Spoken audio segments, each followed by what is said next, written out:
Kane gives, spoiler, a warning, and Sharon feels trapped. At Kane's chateau in the south of France, the Newmans sit on the train car with Sharon. Nicky can't believe they are stuck there. Nick had no idea that rain could wipe out the roads and tracks. Victor tries to order a helicopter, but there's no signal. Nicky is starting to suspect this was all planned. Nick can't imagine why, but Victor thinks it's a plan to wear them down. Nicky declares that Kane can't hold them all there until they sell Chancellor.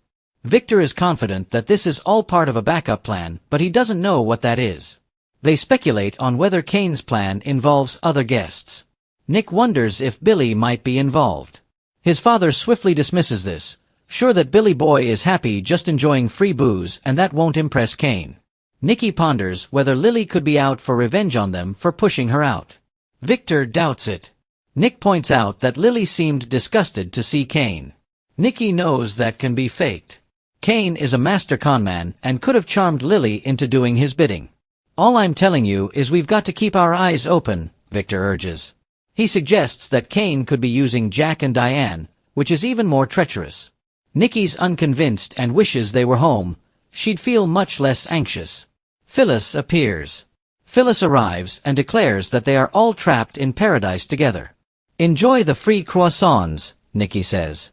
Phyllis plans to enjoy everything. She's been stuck in worse places. Nicky makes it clear they're all eager to leave. Phyllis would be happy to be stuck there for months. Kane has been a prince since they arrived. When Nicky objects, Phyllis calls her the enemy of fun.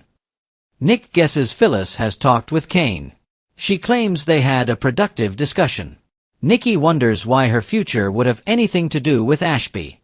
They all squint at Phyllis, who explains that she had few prospects in Genoa City, but Kane seems to think she could be an exciting addition to his empire.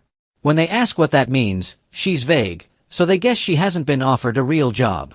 Phyllis brags that Kane is excited to do business with her. Victor says she never learns. This is all empty promises. Phyllis thinks Victor is just concerned that Kane is rising to his level. The Newman dismisses this, but she insists that Kane will be a powerful force in Genoa City.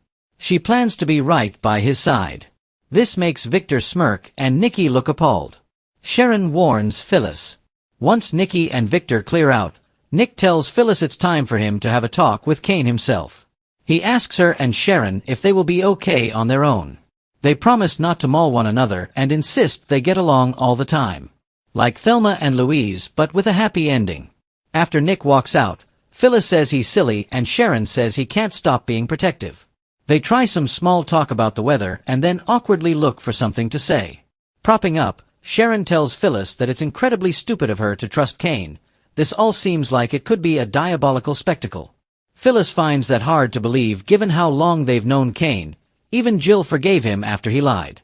There's just something off about this whole thing, Sharon insists. Kane seems different and Phyllis could be putting herself in the middle of something. Phyllis admits she's more afraid of never getting another job or being able to dig herself out of the hole she's in. She wonders why Sharon cares so much. Because, Sharon says, we are friends. Phyllis guesses Sharon is trying to protect her like a friend would and thanks her, but she doesn't need protection. She can see the danger signs, but also the opportunities. Sharon compares what's happening to what Martin did to them, but Phyllis thinks they are totally different situations. Trapped is trapped, says Sharon. Phyllis asks how she's coping with this. Sharon isn't having a panic attack or anything, but the similarities are unnerving her. Phyllis says that Kane is not a psycho, just a guy who reinvented himself to build an empire. Maybe he wanted to do that without everyone in Genoa City judging him. It occurs to Sharon that if Kane is playing a game, Phyllis could outsmart him at it. Phyllis thanks her for thinking that. Sharon is sure she could outsmart anyone. Anyone but her, of course. I'm gonna let you win that argument, Phyllis laughs. Sharon thinks maybe they finally are learning to get along. They walk out with their arms around one another. Lily uses Damien to get at Kane. Lily and Damien try to relax by the pool. She says last night was hard.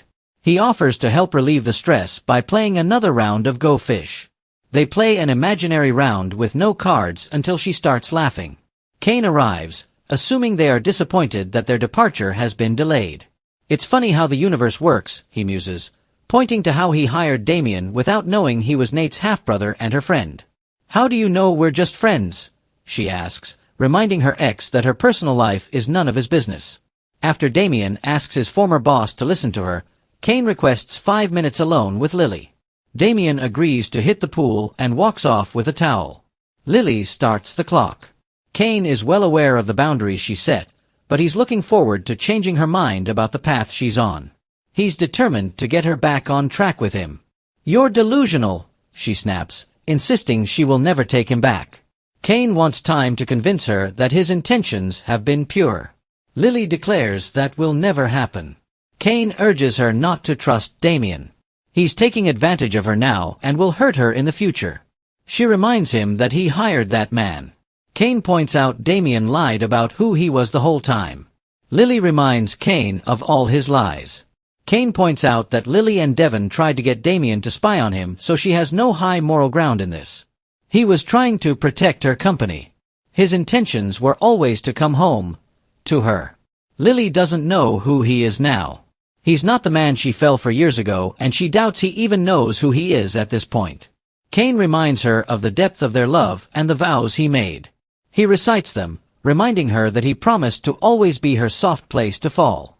Lily tells him they are no longer the sappy kids who made those vows. Kane's aware of that, but has never stopped loving her.